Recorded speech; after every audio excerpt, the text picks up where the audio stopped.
All right, welcome to that Synth Show, man. It's your host, Synth Samurai. We're back, and I gotta tell you, this is something pretty special. As a super KORG fan, we got the KORG Multi-Poly, an absolute insane virtual analog synthesizer that is gonna blow you away, or maybe not. I'm here to tell you the cold, hard, digital truth about this semi-recreation of an absolutely fantastic classic. So baby, let's go with that Synth Show.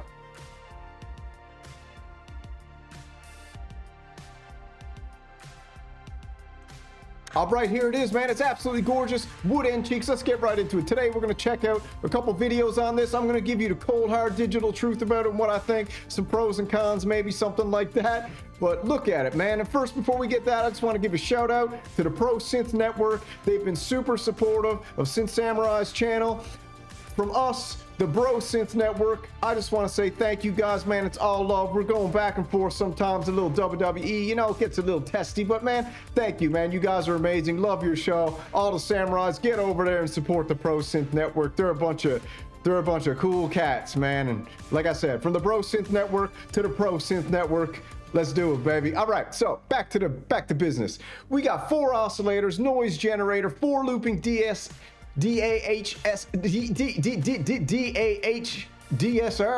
okay? We got 3 key tracking generators. We got 4 layers of multi-timbrality. You can MIDI out, man. This thing's a beast. So before I get into, and it comes in at a good price, man. But listen, if you were expecting an analog mono-poly recreation, you ain't getting it. You're getting a KORG multi-poly, baby, in the same form factor as the Op6, MODWAVE, and Wave State. And just to show you, man, right here, I got the MODWAVE right here. I got the Wave State right there. I got the mono-poly behind me. So we're doing all right, man. If anything, I think I might end up getting this. I don't know. There's a few people telling me not to, but I don't know. I think I got to go for it. So we jump on over. It's coming in at a good price, $899. That's not too bad. Pre-order, 37 keys. They went and switched it up. Everyone was complaining about the old keys on the Raspberry Pi machines, but they went and gave you semi-weighted, all right? 4 oscillators, and apparently the modeling that they got going on is the first time they ever put it in this thing, I think, from everything I learned, man. But let's go check out the intro video and see what we think about it.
What a beauty, man. I gotta say, that's an absolutely fantastic video to get you fired up. As you can see, it's got those nice little, I don't know if that's real wood or not.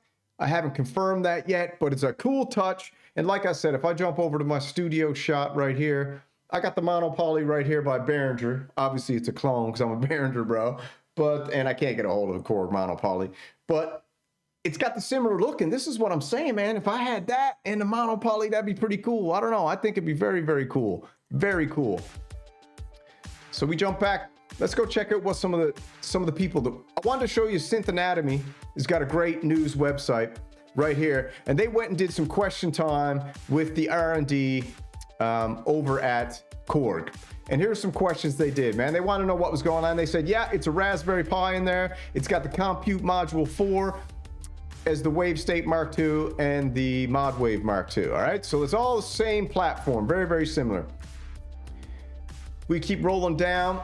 Everybody was wondering what the difference was, what the big difference was right here in the MODWAVE and this new multi-poly. It doesn't have polyphonic aftertouch, A lot of people were like, man, why didn't you put that in there? You should have just put it in there. You got it on the key stage. But to be honest, this was probably made way before that. This is, you know how the Japanese do it, man. It's like PlayStation. They got PlayStation 3000 already made, and they're just going to release them one by one over time. So this has probably been in the works for years. But I asked the dude, can you tell us what the difference is between the MODWAVE and the multi-poly? And I'm wondering that, because I got the MODWAVE right here, and I was thinking about switching it out for this, because this looks cooler, and it looks like it's way more powerful. So what did he say?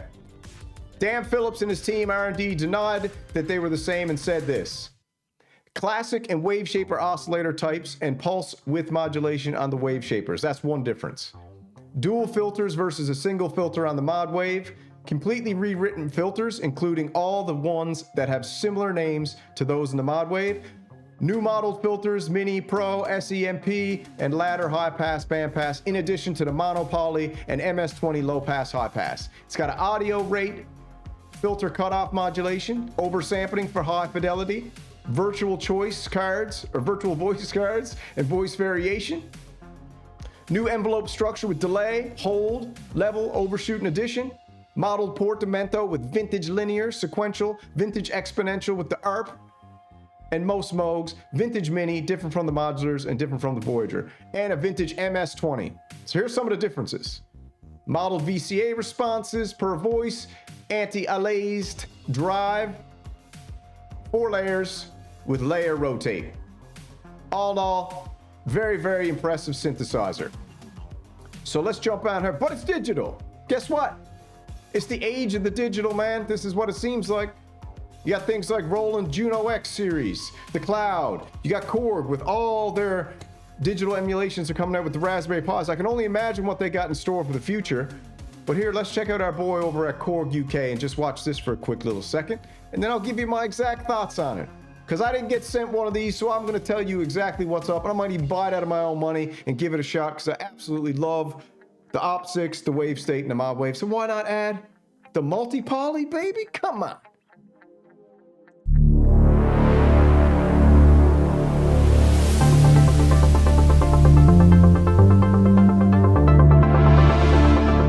Hi, I'm Luke from KORG, and this is the multi-poly. This is our next generation analog modeling synthesizer inspired by the classic monopoly from the 1980s. So what we've given you here is a great feeling keyboard, these nice wooden end cheeks and an aluminium top. So it feels great to use and it's very robust and solid. And then inside we've got virtual voice card technology, which basically allows us to accurately model the behavior of every individual circuit, from filters to VCAs to portamento, and put it all together to help recreate that authentic analog sound. Okay, let's dive in and have a listen.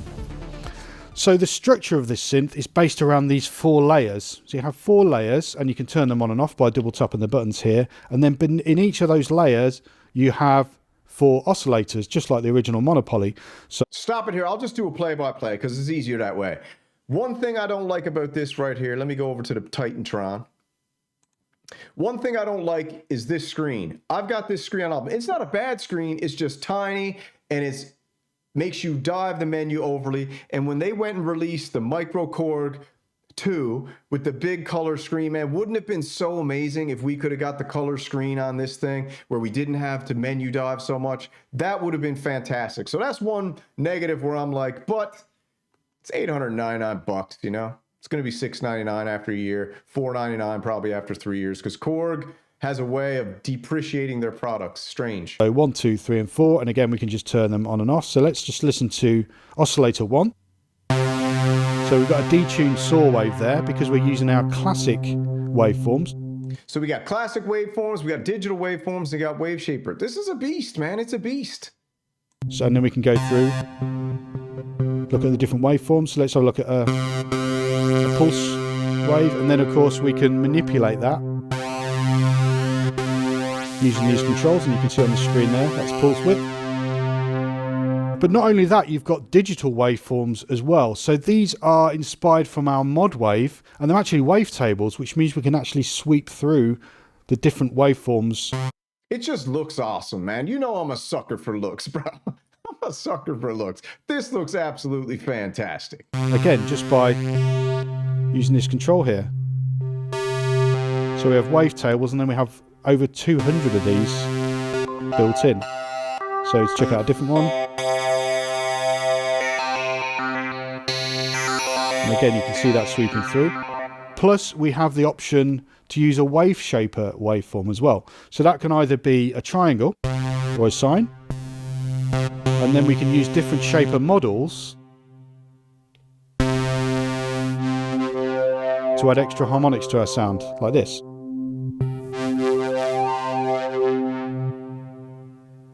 So the original monopoly had very powerful sync and cross-mod capabilities, and we brought that into the multipoly as well. So first thing, when you hear a sync sound, you think of this kind of sound normally. And what it's doing is it's forcing the oscillators together to be in sync, so you get that kind of sound like that, or a kind of bigger sound like this. For some reason, I think this is going to sound huge. I know I've noticed some kind of a little bit of weak output on the MODWAVE and the wave state. The Op6 seems fine, but the MODWAVE and the wave state, it's almost like I need an equalizer on them. I hope that this one doesn't have a weak output. If anyone knows down in the chat or the comments, let me know if you guys have noticed some weak outputs on the MODWAVE and wave state. Maybe it's just mine. I don't know. But this here, man, it looks so good, dude. It looks friggin' good. So you can get some great sounds going with the sync functionality. We've also got cross mod, or X mod as it says on the panel there. So basically what that does is it allows you to make more complex harmonic sounds. So things like bells work really well using this technology. So a sound like this, for example. If I turn that off, you'll hear the difference. So you're only hearing one oscillator, and then you can sum them all together. I like that. I like that. Take me to synth church, Lukey baby. Create that more bell-like sound. The multi-poly has an incredible filter section. You've actually got 17 filters to choose from. We've modeled some of our own classic filters and also some other I mean, the beautiful thing about this, the cold hard digital truth is with a digital beast like this, you get so much more under the hood. And I know what people are saying is a Raspberry Pi under there. That's it. It's nothing, man. But listen, they work hard over there and they got some really cool tech under this. And I just think that when people get their hands on this thing, they might be very impressed. But it's a deep synthesizer. It's a programmer's dream. Is it just a patch and twiddle man dream? I don't know. Maybe I need to test it out because I'm a patch and twiddle kind of guy. You know, I like to log jam with it. I feel like this is gonna be nice in my setup. I got a Sweetwater gift card I might use and pick this baby up. Manufacturers as well. So let's dive in and have a listen to a few of these. It's either this or the TE-05, and this is almost 2/3 the price of the TE-05. What do you guys think? Should I get the TE-05 or should I get the KORG multi-poly? I love it, and I think if I had the Behringer monopoly and the KORG multi-poly, that'd be a cool combo, man. So first of all, this is based on the original monopoly filter.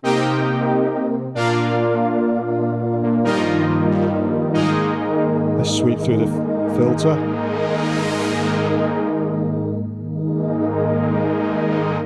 Or maybe Sounds a nice. Classic MS-20 filter. Let's do it.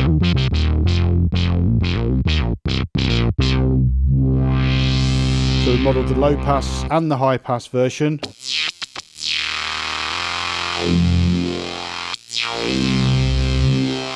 Sweet. As well as things like this classic filter from an 80s synth, a polyphonic synthesizer.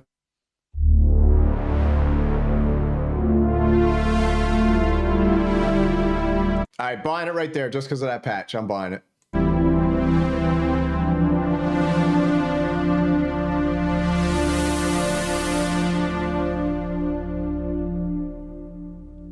And this kind of monophonic.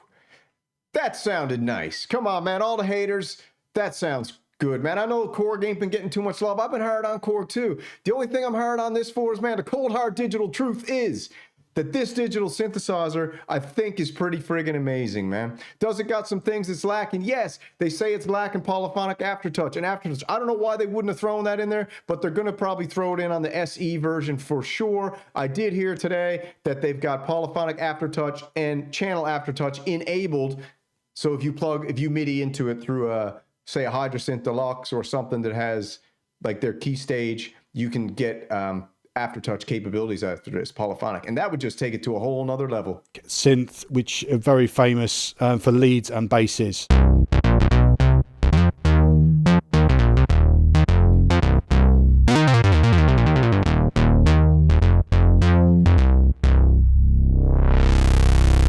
Filter sounds good. You've also got a second version of the monopoly filter as well, and this is a kind of softer two-pole version of the filter, which allows you to do things like notch filtering, bandpass filters, and band reject as well.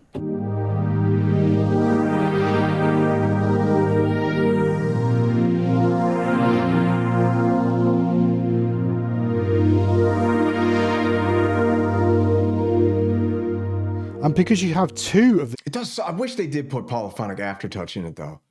Damn, man, they missed the opportunity with that, but I understand the business process that they're going to upsell you on the big version that they come out with. Surely they'll put, because I mean, imagine how amazing it would be to put this out with polyphonic aftertouch in a large keyboard like the Op6 SE or the Wavestate SE. These filters built into each layer. You've got so many possibilities, so you can use them in different configurations. They could be in serial, they could be in parallel. This is one of the preset patches. It's called a stereo filter pad, so it's using both of them in conjunction.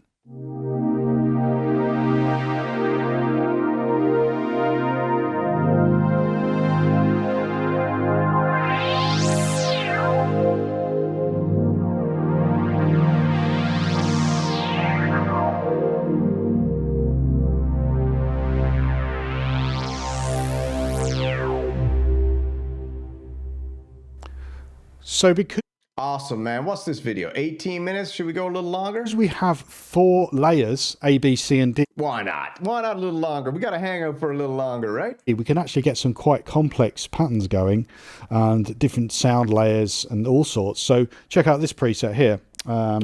If you like what I'm doing, man, you know the deal. Like, share, subscribe, all that fanciness. If you're into it, if you're not into it, then, you know, man, it's all good too. If you're still around. like this.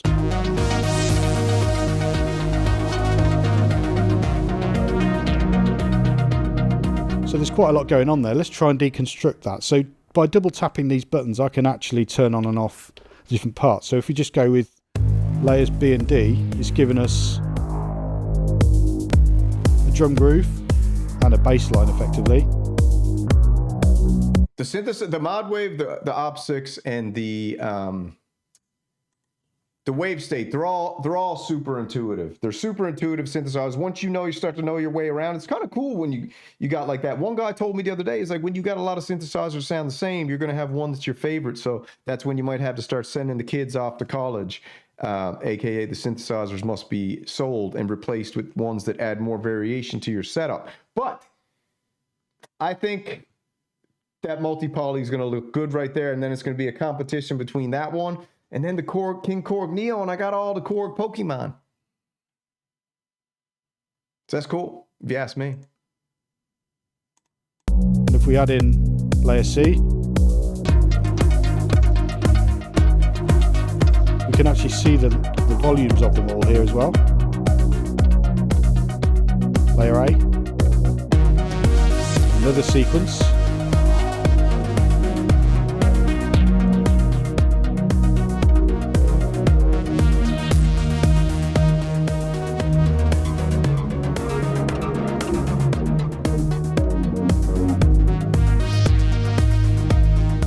So you can get some really interesting stuff going on. You can also zone those sounds as well and change the keyboard velocity of each layer as well. So for instance here we could have a split keyboard with a nice kind of pedal sound and then something a bit more gritty at the top.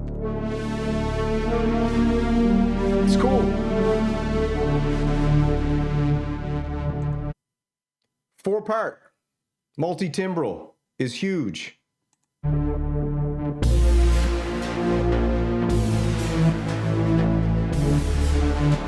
Yeah, I might go pre-order this right after the show, actually.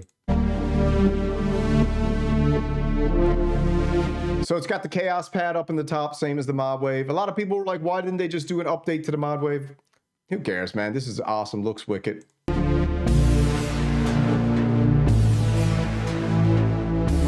Let's jump ahead. And you've got 4 banks of 16, so you've got plenty of sounds there to get you going.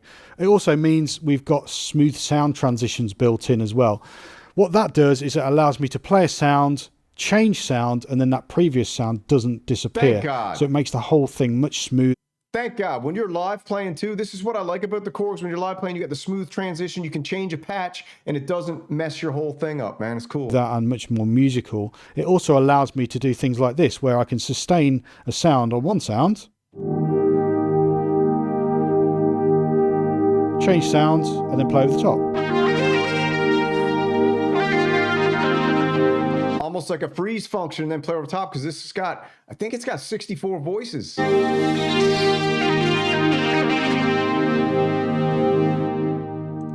Cool, man. I think it's awesome. I think it's awesome. Let's jump back over to the pricing of this baby. Did I close it out already? I'll jump over to the KORG site so you can have a look. Here it is, man. It's gorgeous. Take a look at some pics real quick. Bam. It's a beautiful looking synthesizer. Absolutely gorgeous. I think it's got aluminum on the top, aluminum, and it's got that wood grain, which I don't know if it's real wood or not. If it is, it's cool. It's got new semi-weighted keys because everyone had problems with the keyboard. So there it is, man. That's it. You guys let me know in the chat what you think. A cool hard price. You can pre-order it right now. $899. To me, that's kind of fair, but KORG's pricing is all over the map. You're still paying like 700 something bucks for a module, and you can get it's just the pricing's whack.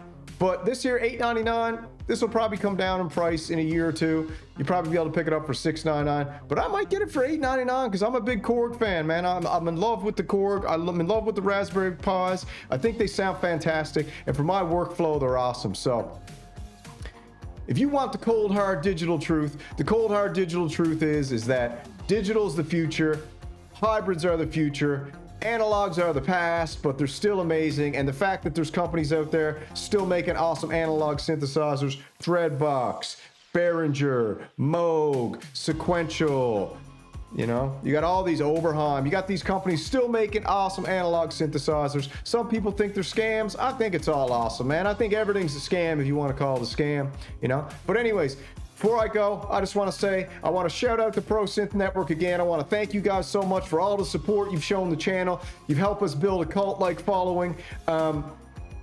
Also, shout out to Robbie.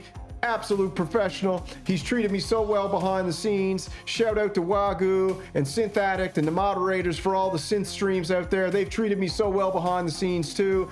In the chats, they're always like supporting the channel and everything. So I just want to thank you guys too. On behalf of the Pro Synth Network, the Pure Americana Synth channel, thank you guys so much. Shout out the Pro Synth Network. You guys go over there, like, share, and subscribe here. Go over there, join in their live chats, have fun, man. They got a show 2:30. I think it starts 2 o'clock tomorrow on their channel, Pro Synth Network. Go check it out. It's a good laugh, man. Everything's a bit of fun around here.